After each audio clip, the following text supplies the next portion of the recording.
Morning all. Alright, so news of the day video for all you fine people as we sit between the second and third period between New Jersey and Florida. Pretty surprising game so far. So, from last night's fallout, we will see a hearing today for Nick Ritchie for a slash on Kevin Shattenkirk. There was some thought process as to whether or not Jay Beagle might be in some kind of trouble for the mugging on Troy Terry, but apparently that's not being looked at all.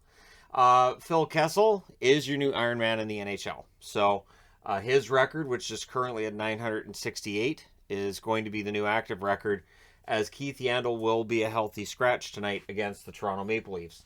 So this is just a matter of Philadelphia trying to figure out what they've got for next year, going with different combinations, young players and whatnot. And so the Iron Man streak is done. Now the next active one after Kessel technically is still Patrick Marleau because he hasn't retired yet. But Brent Burns is the next below that. I think 664 in a row. So it's not likely Burns ends up getting to this number.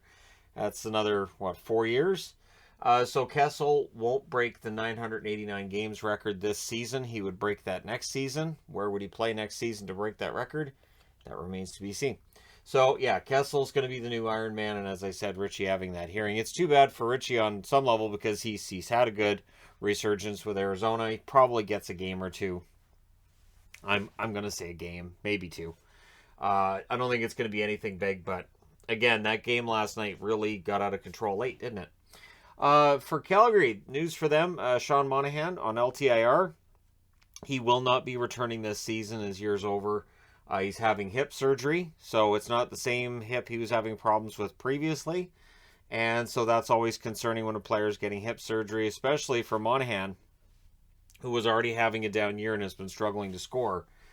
Hip surgery is not going to improve that in all likelihood. So hopefully he heals up nice and quickly, and we see him back in action in October of next year. We'll see whether or not that's as a member of the Calgary Flames. I would think that he probably gets moved in the offseason. I'm not sure how Calgary makes that work, but I would think that probably happens. Shillington is day-to-day with an unspecified injury. They've called up Connor Mackey today. So for the Calgary Flames, again, having Monahan on LTIR, I don't think that's that unexpected. Just the way things have been going for him this year, and word of nagging injuries here and there. So, one question out of last night's game too between Arizona and Anaheim, and I didn't hear it during the broadcast, but Tyson Nash does really get fired up watching these games, and so he basically states that Zegras and Terry and these guys getting roughed up a bit. That's meant to happen when you're embarrassing a team and you're and the idea seemed to be that maybe it was the skill and the Michigan. The Michigan seems to be one of those divisive things. Now, if you actually watch that play, I didn't take it that way at all. I didn't hear what Nasher said either, but I didn't take it that way at all. I took it that there was a bit of a scrum that broke out because Gibson had the puck and they poked at it. Poke at the goalie's glove. We've been through this over and over again. If the goalie has the puck covered and you go in and take a poke at it, you're probably going to see exactly what we saw. So, I think for me, I'm getting pretty good at tuning out color commentators at times during games, and that's probably what was going on there. I was more concerned with, okay, Zegras is out there, Terry's busted open, what is going on? And the fact that I thought it was a carryover from earlier in the period where the linesman had jumped in rather than just letting two guys fight. So I guess the question is, does that mean Zegras should be a target? I also will harken back to the fact that early in the season, there was discussions about whether or not Zegras got under the opposition's skin in general during a game, which has nothing to do with the Michigan or lacrosse style goal, and just it's part and parcel of how he plays the game, that he's going to irritate the other team, and if it works, it knocks the other team off their game, and it helps Zegras get more goals and points. But should that make him a target? If let's say for instance that Arizona felt angry about that goal, should that be a thing? Because to me, a goal is a goal. I don't think it should matter how it's scored. But again, that does seem to be a conversation today in this Twitter sphere. So I pose the question here as well. Should that make a player a target if they're able to execute the lacrosse style or Michigan goal And should a player, after they execute that play, be ready, because there's going to be some sort of retaliation from the other team.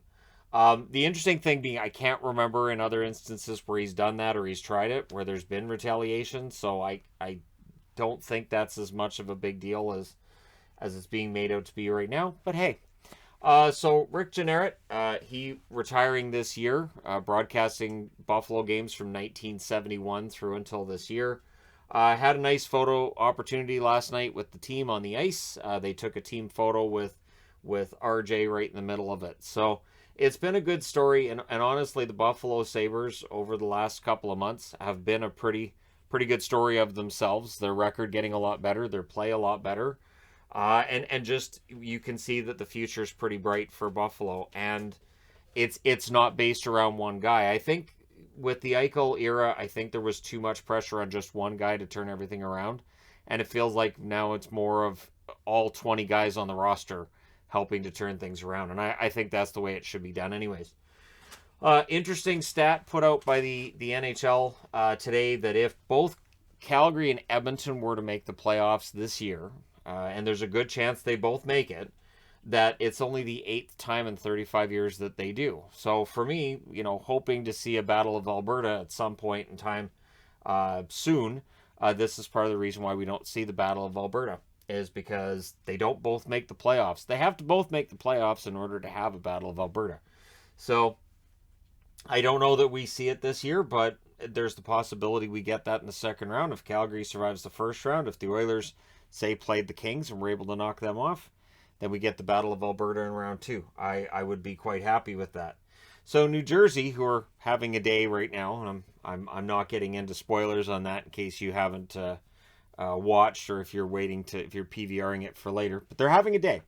Hammond became the 7th goalie used by the Devils this season. That is a team record. And again, in the Brodeur era, you kind of needed one. About once a month, you might put the backup in, but outside of that, you're paying somebody to sit there and wear a ball cap and look around the arena and not have to worry about going in the net. But those days are gone. The New Jersey Devils with their 7th with Andrew Hammond, and of course this is another team played for by Andrew Hammond, which means that when the day comes that I do a career video on him, there'll be numerous different teams he's played for, and he's played well. Again, I'm not spoiling anything, but he's played well. The other thing too that I've noticed, and I'm happy to start seeing this, is the line of Sharon Govich, Hughes, and Mercer is starting to get a lot of attention from media. And I think fans of other teams are finding out these guys are pretty good. Sharon Govich, I've talked about for a couple years now. Hughes, I mentioned last year he wasn't a bust. And Mercer is a really solid two-way forward. And I think both of them play decent at both ends of the ice. And honestly, this is a line with a lot of potential, and the Devils have some potential. But I'd be interested to know your thoughts in the comment section below, as always, regarding any of these items on the board or anything I've discussed, including the idea of, whether or not there's the code, and if you score a certain kind of goal a certain way, or maybe it's because you scored too many goals, or maybe it's because you hot dogged a little bit after that celebration, and just all these various reasons why somebody might want to punch another player in the face. Let me know your thoughts regarding that in the comment section below, as always. Don't forget to hit like and subscribe if you're browsing your way through. You just happened upon this video. Thank you guys so much for watching, for all your support. I will talk to you again soon.